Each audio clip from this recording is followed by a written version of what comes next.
Wars were both legal, and they were entered into properly, and there are no repercussions for that, or is that something we're going to have to revisit, look over and see who's responsible, like any other accidental problem? Could we go back to an earlier statement this gentleman made, that we should follow the Constitution? Yes. When is the last time the Congress of the United States exercised their duty to declare war? You're right, Jay. I mean, you're right. I've said that. We made the wrong.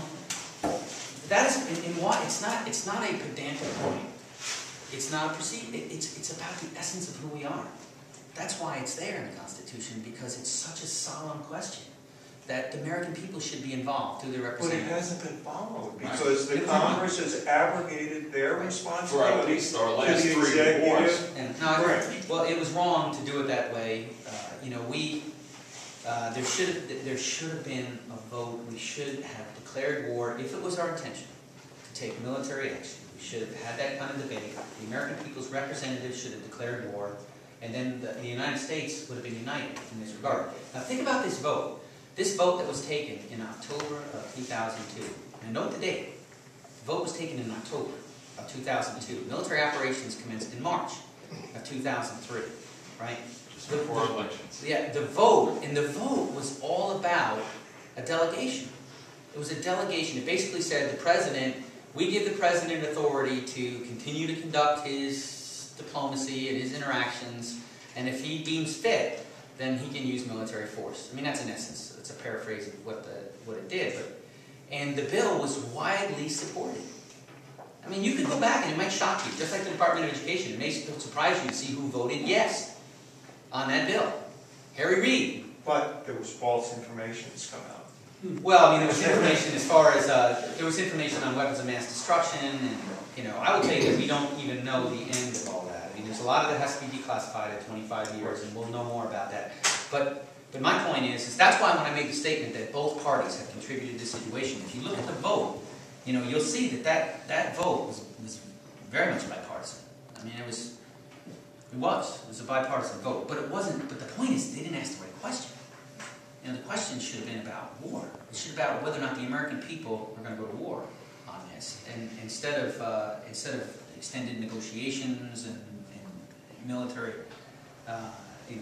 operations attendant to that, it really should have been a very fundamental question.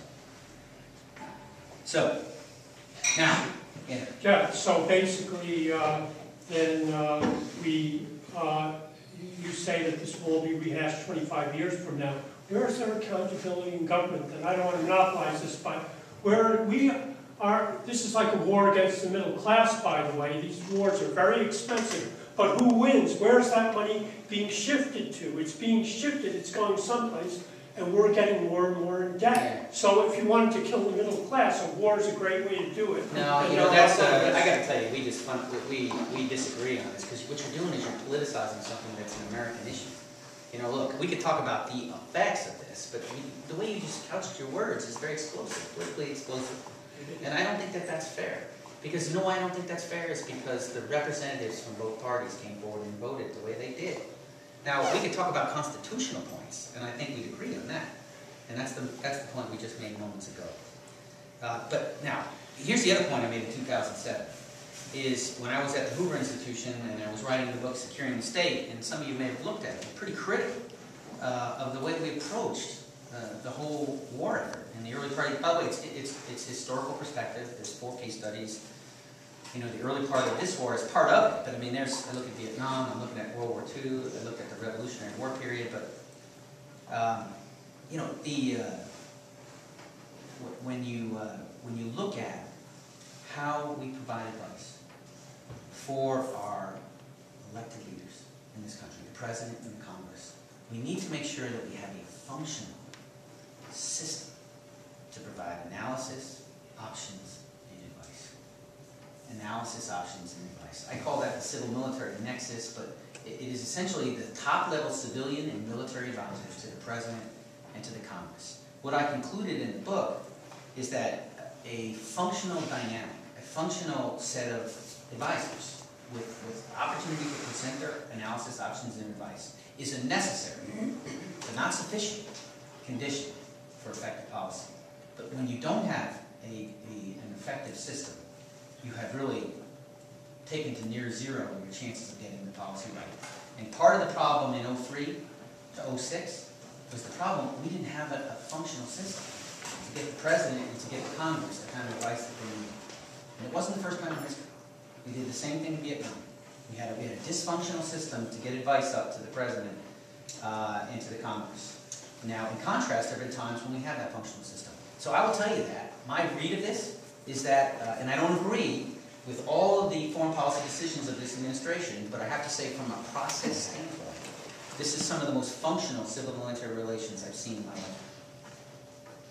So the president actually, look, I've supported the president in terms of Iraq. I actually support what the president did in Afghanistan. I've got a problem with the way he treats Israel. I think we've gotten off track there. So I just want to say that as a departure point. But I will tell you that the network that he has set up to receive advice from his top-level civilian and military advisors, from my investigation and looking into it, appears functional. And that's a good thing. Because then at least he gets advice that he can weigh, and I actually credit that partly in the decisions that he made. He made a good decision on Iraq. Remember he said as a candidate he was going to take a brigade out a month. And when he sat with his advisors, they said to him, here's why that's not a good idea. You're the president. If you want to do that, you can do that. But here's how. And he took all the advice, and he decided that, you know what, this plan looks pretty good, and we're going to execute it. And because of that, we're now in a good position today to realize our objectives. In Afghanistan, he certainly didn't get any points from his base to do what he did. I mean, they didn't want him to surge 30,000 troops, but in my view, it was the right decision. But what helped him is he had a decision-making process that allowed him to look at all the cost, the benefits, the risk.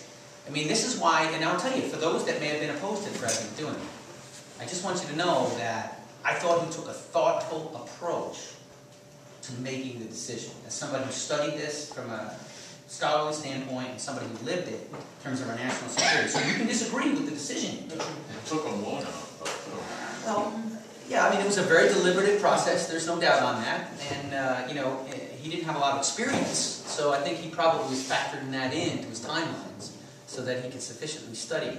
So what I'm asking you to do in Afghanistan is hang in there. It's not easy. We've lost great Americans right here from our area. And, there's nothing we can do to bring them back. They're never coming back, and it's a tragedy. Every single one of these losses is a tragedy. There's just no other way to say it. It's just a tragedy. I met with the Osborne family, and big gaping hole in their family.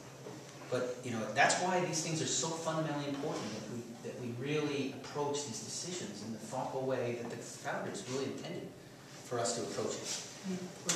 Chris, speaking of Afghanistan, the Barty's son is in Afghanistan right now, shooting. So, pray for their safety. Pray for safety. Whereabouts in Afghanistan? Kandahar. In Kandahar. At the airport place. Okay.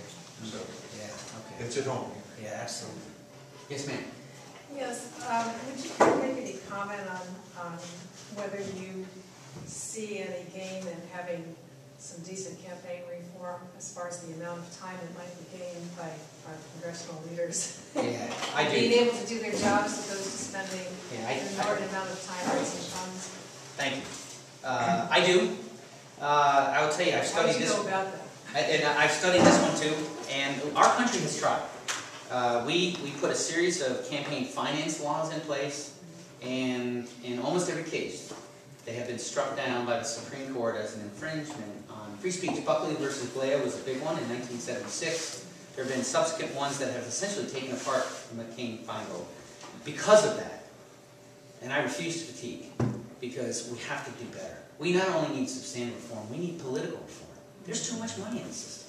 I went through the 5 stages. Now I'm just raising money. But I was denial, I went through all that. Now I'm just raising money because it's part of this process. But you know what? Here's how I think we should approach it. We should try a creative, asymmetrical approach. The founders, they set up a great system, but let's recognize the fact that they also put in place an ability to modify, and we have done that over time. We've had amendments in place, and one of them had to do with the terms of the president right? We the people, we made this decision. We decided to limit president to 2 terms. Yeah, and well, certainly a catalyst there, but there was a wide belief that that was the right call for the country as we went forward. So I actually think we need to go to the Constitution and to amend it. And I'm a proponent of this, 2 terms. You run 1 time as a new person, new guy or gal, you run 1 time as a new person, and then you run for 1 re-election.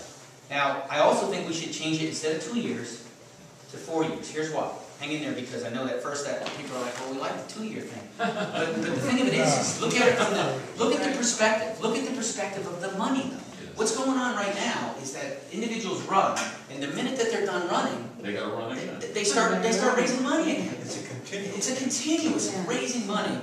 And so I think that the way that we can have significant reform if we just say, look, you're going to get 1 re-election, and that's it. And think of what that would do to the chairmanships down there too.